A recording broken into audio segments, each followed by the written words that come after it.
Egg rice നല്ല അടിപൊളി ടേസ്റ്റിൽ നമ്മൾക്ക് യാത്രകളൊക്കെ പോകുമ്പോൾ ടെൻറ്റിൻ്റെ അകത്ത് നമുക്ക് എങ്ങനെ ഉണ്ടാക്കി കഴിക്കാം എന്നുള്ള വീഡിയോ ആണ് നമ്മളിന്ന് കാണാൻ പോകുന്നത്. ഹായ്, പുതിയൊരു വീഡിയോയിലേക്ക് എല്ലാവർക്കും ഒരിക്കൽ കൂടി സ്വാഗതം. ഇന്ന് നമ്മൾ ക്യാമ്പ് ചെയ്യുമ്പോൾ നമുക്ക് എങ്ങനെ വളരെ സിമ്പിളായിട്ട് നമ്മൾക്ക് എഗ് റൈസ് എങ്ങനെ ഉണ്ടാക്കാൻ നോക്കാം. അപ്പോൾ നമ്മൾ നേരെ വീഡിയോയിലോട്ട് കിടക്കുന്നതിന് മുമ്പായിട്ട് ഞാൻ നമ്മൾക്ക് മുട്ട കൊണ്ടു നടക്കാനായിട്ട് ഇങ്ങനെ കണ്ടെയ്നർ ഉപയോഗിക്കുന്നത് നല്ലതായിരിക്കും. ഇത് 12 മുട്ട വയ്ക്കാനുള്ള കണ്ടെയ്നറായിരുന്നു. ഞാനിതൊന്ന് കട്ട് ചെയ്തു 6 എണ്ണമാക്കി. 6 കിട്ടുവാണെങ്കിൽ നിങ്ങൾ 6 വാങ്ങിച്ചുകൊള്ളുക. അതുപോലെ തന്നെ ഞാനിവിടെ ഒരു പാത്രം കാണിച്ചു തരാം. ഞാനിവിടെ നോൺ സ്റ്റിക്കിൻ്റെ ഒരു പാത്രമുണ്ട്. ഇതാണ് ഇതിൻ്റെ അടപ്പ്. അപ്പം ഇത് വാങ്ങുമ്പോൾ ഇതിൻ്റെ പിടി ഊരി വെക്കാവുന്ന ടൈപ്പ് വാങ്ങുക. നമ്മൾക്ക് പിടിയുടെ ആവശ്യമില്ല. നമ്മൾക്ക് ബാഗിൻ്റെ ലാപ്ടോപ്പിൻ്റെ ഒക്കെ അറിയണ്ടല്ലോ, അതിനകത്തൊക്കെ വയ്ക്കാൻ പറ്റും. അപ്പം ഇതാകുമ്പം നമ്മൾക്ക് ഈ ഒരു പാത്രവും പിന്നെ ചായ ഒക്കെ വെക്കാൻ വേണ്ടി ഒരു പാത്രം കൂടി മതി. അപ്പം ഇതിനകത്ത് ഒരു 4 പേർക്ക് സുഖമായിട്ട് ഭക്ഷണം ഉണ്ടാക്കി കഴിക്കാം. നമ്മളുടെ ഇപ്പം ഇതിനു മുമ്പ് ഉണ്ടാക്കിയ നൂഡിൽസും അതേപോലെ തന്നെ ചിക്കൻ റൈസൊക്കെ ഇതിനകത്ത് നമുക്ക് ഉണ്ടാക്കാൻ പറ്റുന്നതാണ്. അപ്പം ഇങ്ങനെ ഒരെണ്ണം നിങ്ങൾ വാങ്ങിച്ച് വെക്കുന്നത് നല്ലതായിരിക്കും. ഇതിന് ഒരുപാട് വിലയൊന്നുമില്ല. നിങ്ങൾ വില കുറഞ്ഞത് വാങ്ങിയാൽ മതി. വലിയ ബ്രാൻഡുകളൊന്നും നോക്കി പോകണ്ട. ഇതിന് ഏകദേശം ഒരു 350 രൂപ താഴെ മാത്രമേ ഉള്ളൂ. പക്ഷേ ഒരു നല്ലൊരു ക്വാളിറ്റി ഉണ്ട് കേട്ടോ ഇതിന്. അപ്പം ഇത് വെച്ച് താമസിപ്പിക്കുന്നില്ല, നമുക്ക് നേരെ ആദ്യം തന്നെ നമ്മൾ ഒരു അരമണിക്കൂർ കുതിർത്ത് വെച്ച പച്ചരി, അതായത് ബിരിയാണിക്കുള്ള അരി, നെയ്ച്ചോറിനുള്ള അരി, ഞാനിവിടെ ഉപയോഗിക്കുന്നത് ആന്ധ്ര റൈസാണ്. ആ അരി ഞാനിവിടെ എടുത്തിട്ടുണ്ട്. അപ്പം അതിനകത്തോട്ട് 1 ഗ്ലാസ് അരിക്ക് 2 ഗ്ലാസ് എന്ന തോതിൽ വെള്ളം ആഡ് ചെയ്തതിന് ശേഷം നമ്മൾക്ക് കുക്ക് ചെയ്തെടുക്കാം. അതുപോലെ ഒരു കാര്യം ശ്രദ്ധിക്കുക, അരി കൂടുതൽ സമയം കുതിർത്ത് വെച്ചെടുക്കരുത്. ഏകദേശം 1 മണിക്കൂറിൽ കൂടുതലൊന്നും ഇത് കുതിർത്ത് വയ്ക്കരുത്. ഇനി നമ്മൾക്ക് ഇതിനകത്തോട്ട് മാഗിയുടെ ചിക്കൻ സ്റ്റോക്ക്, നമ്മൾ ഇതിനു മുമ്പത്തുള്ള വീഡിയോസിൽ നമ്മൾ ചിക്കൻ റൈസ് ഉണ്ടാക്കിയിട്ടുണ്ടായിരുന്നു. അതിൽ നമ്മൾ ഉപയോഗിച്ചതാണ് ചിക്കൻ സ്റ്റോക്ക് മാഗിയുടെ. അതിൻ്റെ 1 ക്യൂബിൻ്റെ പകുതിയാണ് നമ്മൾ ഇട്ട് കൊടുക്കുന്നത്. നിങ്ങൾ 2 പേരാണെങ്കിൽ, അതുപോലെ തന്നെ 3 പേരാണെങ്കിലും ആ റൈസിലായിട്ട് 1 ക്യൂബ് മൊത്തമായിട്ട് ഇട്ട് കൊടുക്കുക. അതുപോലെ തന്നെ ഉപ്പ് ചേർക്കേണ്ട കാര്യമൊന്നുമില്ല. ഈ ക്യൂബിന് നല്ല ഉപ്പുണ്ടായിരിക്കും. അത് കാരണം നമ്മൾ വേറെ ഉപ്പ് ഇതിനകത്തോട്ട് ആഡ് ചെയ്യേണ്ട കാര്യമില്ല. ഇത് നമ്മൾ ചേർക്കുന്നത് നമ്മൾ വേറെ വെജിറ്റബിൾസ് ഒന്നും യൂസ് ചെയ്യുന്നില്ല. അതുകൊണ്ട് തന്നെ നല്ലൊരു ടേസ്റ്റ് കിട്ടാൻ വേണ്ടിയാണ് നമ്മൾ ഈ മാഗിയുടെ ചിക്കൻ ക്യൂബ് ഇതിനകത്തോട്ട് ആഡ് ചെയ്ത് കൊടുക്കുന്നത്. ഇനി നമ്മൾക്ക് ഫുൾ ഫ്ലെയിമിൽ സ്റ്റൗ സെറ്റ് ചെയ്തതിന് ശേഷം കുക്ക് ചെയ്യാം.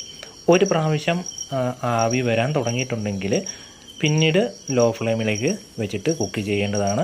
ഞാനിവിടെ മറ്റുള്ള സാധനങ്ങളൊക്കെ എടുക്കുന്നുണ്ട്. കറിവേപ്പില, അതുപോലെ തന്നെ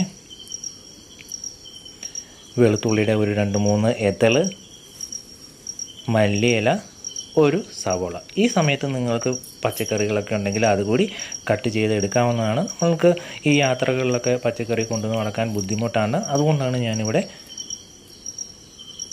തീരെ കുറച്ച് സാധനങ്ങൾ എടുത്തിരിക്കുന്നത്. ഇനി ഞാൻ ഈ പാനിലേക്ക് നമ്മളെടുത്ത ഈ വെളുത്തുള്ളിയും മറ്റുള്ള സാധനങ്ങളൊക്കെ ഇതിനകത്തോട്ട് കട്ട് ചെയ്ത് ഇടുന്നു.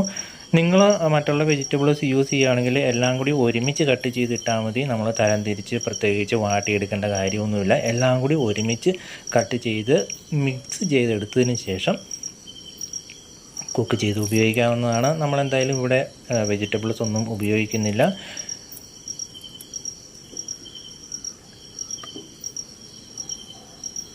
ഇനി നമ്മൾക്ക് ഈ വെളുത്തുള്ളിയും തൊലിയൊന്നും കളയേണ്ട കാര്യമൊന്നുമില്ല. കൊച്ചു കുട്ടികളൊക്കെ ഉണ്ടെങ്കിൽ നിങ്ങൾ തൊലി കളഞ്ഞാൽ മതി.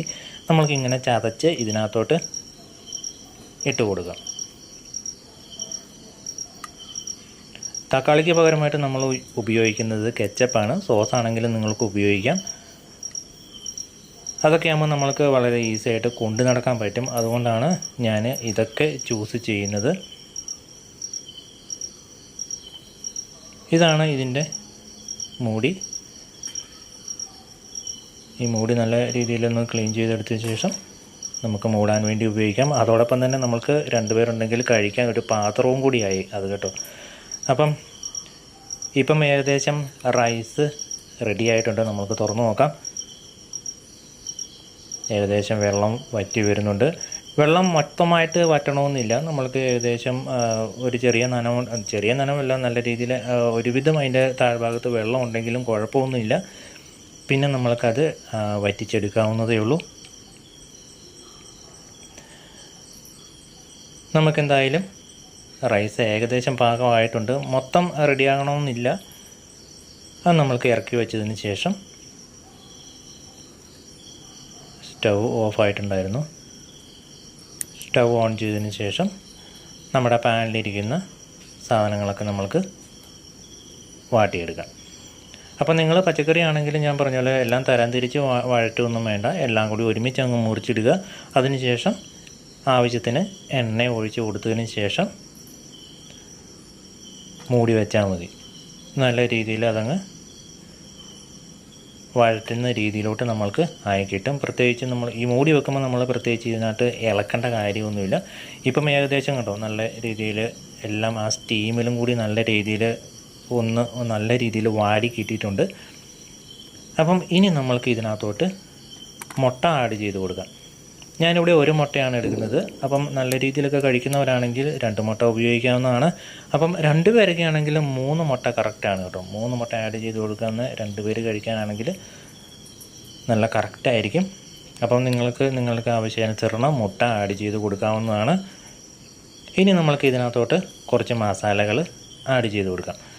നമ്മൾ ഒരു 1/4 സ്പൂൺ മാത്രം ചിക്കൻ മസാല ആഡ് ചെയ്ത് കൊടുക്കുന്നു.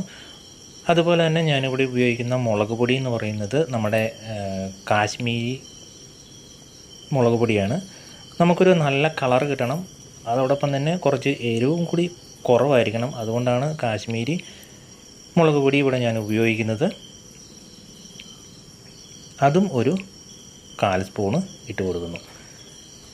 ഇനി നമ്മൾക്ക് ഇതിനകത്തോട്ട് കുറച്ച് ഉപ്പ് ആഡ് ചെയ്ത് കൊടുക്കണം. റൈസിൽ നമ്മൾ ചിക്കൻ സ്റ്റോക്ക് ഇട്ട കാരണം ഓൾറെഡി ഉപ്പുണ്ട്. അതുപോലെ ഞാനിവിടെ കുറച്ച് പെപ്പർ ഉപയോഗിക്കുന്നത് നല്ലതായിരിക്കും. തണുപ്പിനൊക്കെ നല്ലതാണ്. അപ്പം ഞാനിവിടെ കുറച്ച് വൈറ്റ് പെപ്പറും കൂടി ഇതിനകത്തോട്ട് ആഡ് ചെയ്ത് കൊടുക്കുന്നു.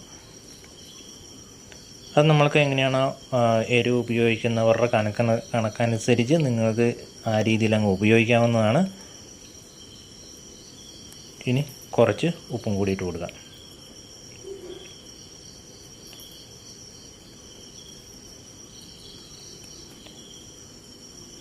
ഇനി ഇത് നിങ്ങൾ ഇളക്കി കൊടുക്കരുത്. ഇതേപോലെ തന്നെ മൂടി വെക്കുക. ഇളക്കിയിട്ടുണ്ടെങ്കിൽ ആ മുട്ട മൊത്തത്തിൽ ചെറിയ ചെറിയ പീസുകളായി പോവും.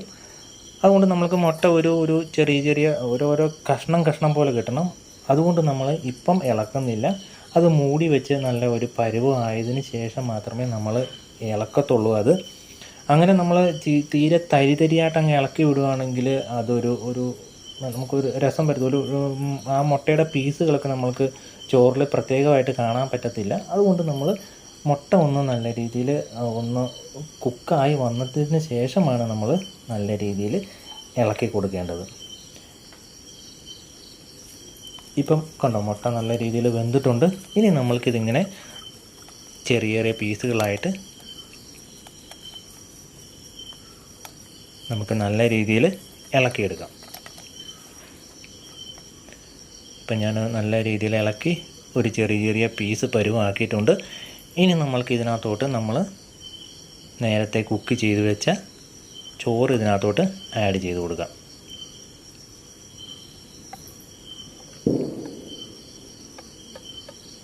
ഇനി നമ്മൾക്ക് നല്ല രീതിയിലൊന്ന് ഇളക്കിയെടുക്കാം.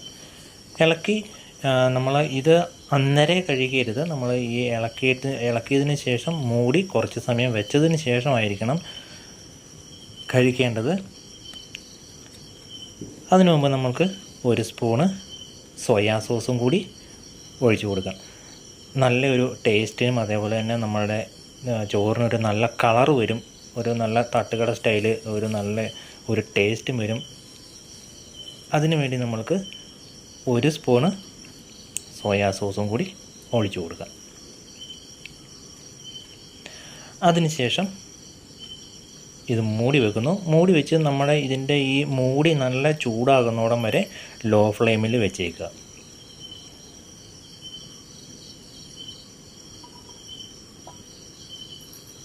അപ്പം നമ്മുടെ ചോറ് നല്ല രീതിയിൽ ആ സ്റ്റീമിൽ ഇരുന്നിട്ട് വെന്ത് നല്ലൊരു സോഫ്റ്റിലോട്ട് വരും നല്ല ആ ചോറ്. ഇപ്പം ഏകദേശം ഒരു 2-3 മിനിറ്റ് ഞാൻ മൂടി വെച്ചിട്ടുണ്ടായിരുന്നു.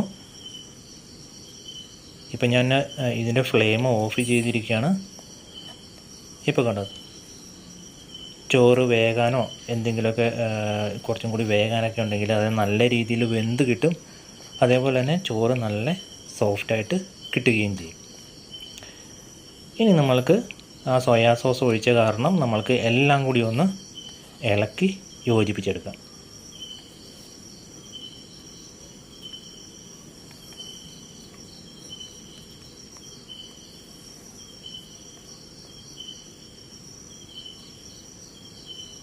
ഇപ്പം നമ്മൾക്ക് ഇതിനകത്ത് എഗ് റൈസിൽ മുട്ട ചെറിയ ചെറിയ പീസുകളായിട്ട് സെപ്പറേറ്റ് കാണാൻ പറ്റുന്നതാണ്. ഇനി നമ്മൾക്ക് ഇതിനകത്തോട്ട് കെച്ചപ്പ് നിങ്ങൾക്ക് എങ്ങനെയാണോ പുളിയൊക്കെ ആവശ്യം, എങ്ങനെ നിങ്ങളുടെ ടേസ്റ്റിനനുസരിച്ച്. ഞാനിവിടെ ഒരു 4 ഡ്രോപ്പ് മാത്രമാണ് ഒഴിച്ച് കൊടുത്തത്. 4 ഡ്രോപ്പ് മതിയാവും. അതും കൂടി ഒഴിച്ചതിന് ശേഷം നല്ല രീതിയിൽ ഇളക്കി യോജിപ്പിക്കുക. ഇങ്ങനെയൊക്കെ ടെൻഡൊക്കെ അടിച്ച് നമ്മൾ എങ്ങനെ ഇരിക്കുമ്പോൾ നല്ല കുക്ക് ചെയ്ത് കഴിക്കാൻ ഒരു രസമാണ് കേട്ടോ. ഇതിനൊക്കെ ഒരു ഭയങ്കര ത്രില്ലാണ്. ഒരു എന്താണ് പറയുന്നത്, നമ്മൾ എവിടെ കഴിച്ചാലും ഇങ്ങനെയൊരു ടേസ്റ്റ് ഒന്നും വരത്തില്ല. അപ്പം നമ്മൾ 2 പേരൊക്കെ ഉണ്ടെങ്കിൽ ഇതിൻ്റെ മൂടി നമ്മൾക്കൊരു പ്ലേറ്റായിട്ട് ഉപയോഗിക്കാവുന്നതാണ്. നമ്മൾ പ്രത്യേകിച്ച് പ്ലേറ്റ്സ് ഒന്നും കൊണ്ട് നടക്കേണ്ട കാര്യമൊന്നുമില്ല. നമുക്കെന്തായാലും ഇനി ഇത് കഴിക്കാനുള്ള പരിപാടികളൊക്കെ നോക്കാം. അപ്പം ഇങ്ങനെയൊക്കെ ഈ അവസരങ്ങളിലൊക്കെ കഴിക്കുന്ന ടേസ്റ്റൊന്നും നമ്മൾ ഏത് പട്ടിക്കടയിലും നമ്മൾ എവിടെയൊക്കെ ചെന്നാലൊന്നും നമ്മൾക്ക് ഈ ഒരു ടേസ്റ്റ് കിട്ടത്തില്ല. നമ്മൾ സെയിം ഐറ്റമോ ഇതിൽ കൂടുതലൊക്കെ ടേസ്റ്റുള്ള സാധനം കഴിച്ചാലും ഇതിൻ്റെ അത്രയും ഒരു ടേസ്റ്റൊന്നും നമ്മൾക്ക് എവിടെയും വരത്തില്ല. നമ്മുടെ എഗ് റൈസ് അടിപൊളിയായിട്ടുണ്ട്. കഴിച്ചു നോക്കാം.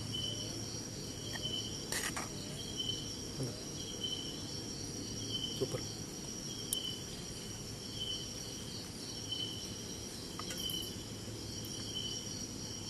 അപ്പോൾ ഇന്ന് നമ്മൾ വളരെ സിമ്പിളായിട്ട് എഗ് റൈസ് ഉണ്ടാക്കി. നമ്മൾക്കിപ്പം നിങ്ങൾക്കിത് വീട്ടിലുണ്ടാക്കി നോക്കാവുന്നതാണ്. അപ്പം ഞാനിവിടെ ഉപയോഗിച്ചത് നിങ്ങൾ കണ്ടല്ലോ, മാഗിയുടെ ചിക്കൻ സ്റ്റോക്കാണ്. മാഗിയുടെ വെജിറ്റബിൾ സ്റ്റോക്ക് അതേ രീതിയിൽ കിട്ടും. ഞാനത് അന്വേഷിച്ചു, കിട്ടിയില്ല. അത് കിട്ടുവാണെങ്കിൽ അതും നിങ്ങൾക്ക് ഉപയോഗിക്കുന്നതാണ്. അപ്പം ഈ രീതിയിൽ ഉണ്ടാക്കുകയാണെങ്കിൽ തീർച്ചയായിട്ടും നിങ്ങളോട് ആൾക്കാർ ചോദിക്കും ഇതെങ്ങനെയാണ് ഉണ്ടാക്കിയത്. എന്താണെന്ന് വെച്ചാൽ നമ്മൾ കടകളിൽ കിട്ടുന്ന എഗ് റൈസും ഇതുമായിട്ട് ഒരുപാട് ടേസ്റ്റിൻ്റെ വ്യത്യാസമുണ്ട്. ഇതിൻ്റെ ടേസ്റ്റ് ഒരു അടിപൊളി ടേസ്റ്റാണ്. അപ്പം എല്ലാവരും ഇതൊക്കെ വീട്ടിൽ ട്രൈ ചെയ്ത് നോക്കുക. അപ്പോൾ നമുക്ക് നമ്മുടെ വീഡിയോ ഇവിടെ അവസാനിപ്പിക്കും. അപ്പോൾ നമുക്ക് എല്ലാവർക്കും വീണ്ടും ഒരു വീഡിയോയിൽ കണ്ടുമുട്ടുന്നവരേക്കും ടേക്ക് കെയർ.